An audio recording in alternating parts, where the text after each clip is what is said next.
Across to Prime Minister Modi, he's speaking on the India Energy Week just ahead of the India-EU FTA being signed.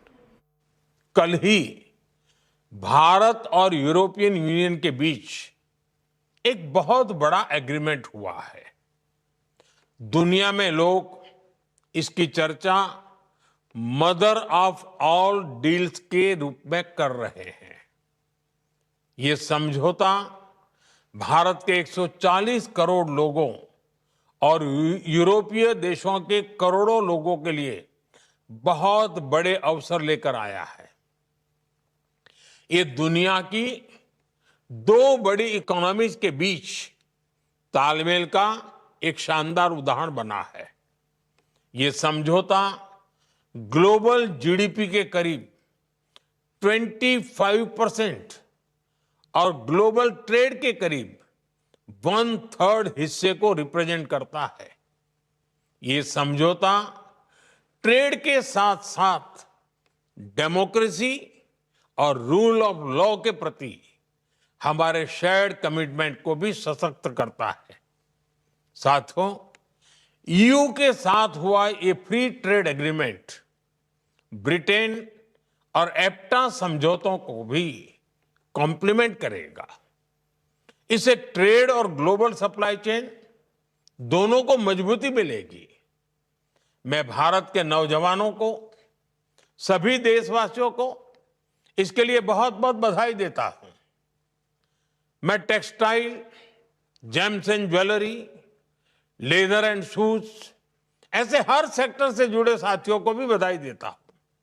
ये समझौता आपके लिए बहुत सहायक सिद्ध होगा।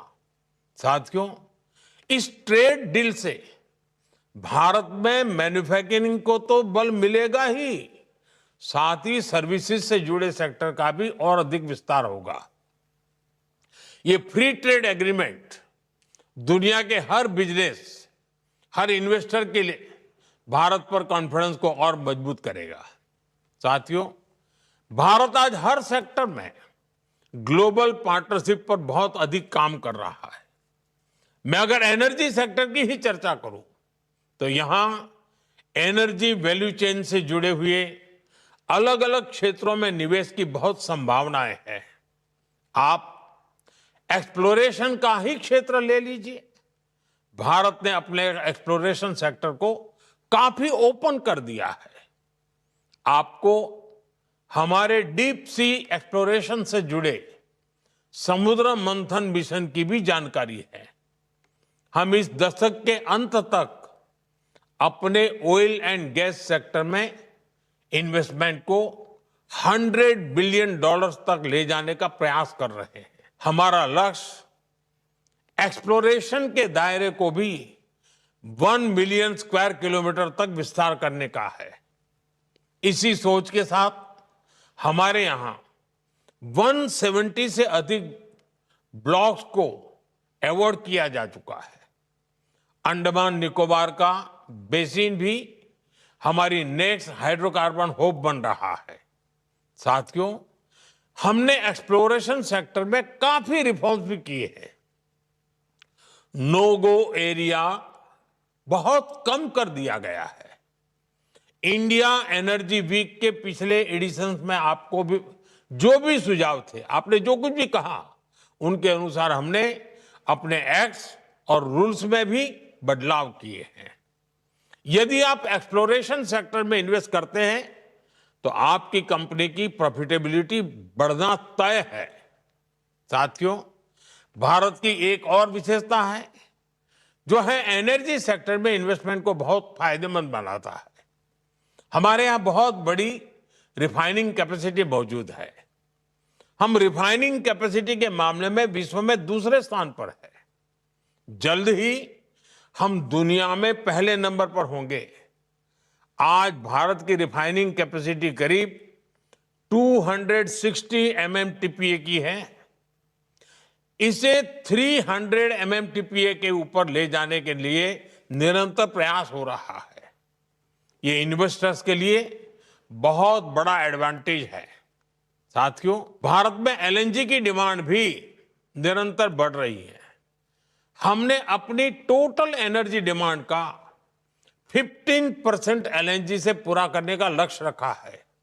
इसलिए हमें एलएनजी के पूरे वैल्यू चेन पर काम करने की आवश्यकता है। आज भारत ट्रांसपोर्टेशन पर भी बहुत बड़े स्तर पर काम कर रहा है। एलएनजी ट्रांसपोर्टेशन के लिए जिन वेसल्स की जरूरत है, हम उन्हें भारत में ही बनाने पर काम कर रहे हैं। हाल में ही भारत में शिप बिल्डिंग के लिए 70,000 करोड़ रुपए का प्रोग्राम शुरू किया गया है। साथ ही एलएनजी के लिए देश के पोर्ट्स पर टर्मिनल के निर्माण में भी निवेश की अनेक संभावनाएं हैं। रीगैसिफिकेशन से जुड़े प्रोजेक्ट्स में भी आपके लिए इन्वेस्ट करने की बड़ी संभावनाएं बन रही है। साथियों, एलएनजी के ट्रांसपोर्टेशन के लिए भारत में बहुत बड़ी पाइपलाइन की भी अब जरूरत है। बीते सालों में इस पर हमने बहुत निवेश किया है, लेकिन अभी भी बहुत बड़े पैमाने पर इन्वेस्टमेंट के लिए संभावनाएं हैं। आज भारत के कई शहरों में सिटी गैस डिस्ट्रीब्यूशन का नेटवर्क पहुंच चुका है और हम तेजी से अन्य शहरों में भी इससे जोड़ रहे हैं। सिटी गैस डिस्ट्रीब्यूशन भी आपके निवेश के लिए बहुत ही आकर्षक क्षेत्र है। साथियों, भारत की इतनी बड़ी जनसंख्या है, हमारी इकोनॉमी लगातार बढ़ रही है। ऐसे भारत में पेट्रोकेमिकल प्रोडक्ट्स की डिमांड भी लगातार बढ़ने वाली है। इसलिए हमें बहुत बड़े एनर्जी इंफ्रास्ट्रक्चर की आवश्यकता होगी और इसमें भी आपका इन्वेस्टमेंट आपको बहुत ग्रोथ देगा। इन सब के अलावा भारत में डाउनस्ट्रीम एक्टिविटीज में भी आपके लिए इन्वेस्टमेंट के बहुत मौके हैं। साथियों, आज का भारत रिफॉर्म्स एक्सप्रेस पर सवार है और हर सेक्टर में तेजी से रिफॉर्म्स कर रहा है। हम डोमेस्टिक हाइड्रोकार्बन को सशक्त करने के लिए रिफॉर्म्स कर रहे हैं और ग्लोबल कोलैबोरेशन के लिए ट्रांसपेरेंट और इन्वेस्टर फ्रेंडली एनवायरनमेंट बना रहे हैं। भारत अब एनर्जी सिक्योरिटी से आगे बढ़कर एनर्जी इंडिपेंडेंस के मिशन पर काम कर रहा है। भारत एक ऐसा एनर्जी सेक्टर इकोसिस्टम डेवलप कर रहा है जो भारत की लोकल डिमांड को पूरा कर सके और एफोर्डेबल रिफाइनिंग और ट्रांसपोर्टेशन सॉल्यूशन से दुनिया के लिए एक्सपोर्ट भी बहुत ही कॉम्पिटिटिव हो। साथियों, हमारा एनर्जी सेक्टर हमारी एस्पिरेशंस के केंद्र में है। इसमें $500 बिलियन की इन्वेस्टमेंट अपॉर्चुनिटीज है। इसलिए मेरा आह्वान है, make in India, innovate in India, scale with India, invest in India. इसी आग्रह के साथ मैं आप सभी को इंडिया एनर्जी वीक की अनेक अनेक शुभकामनाएं देता हूं।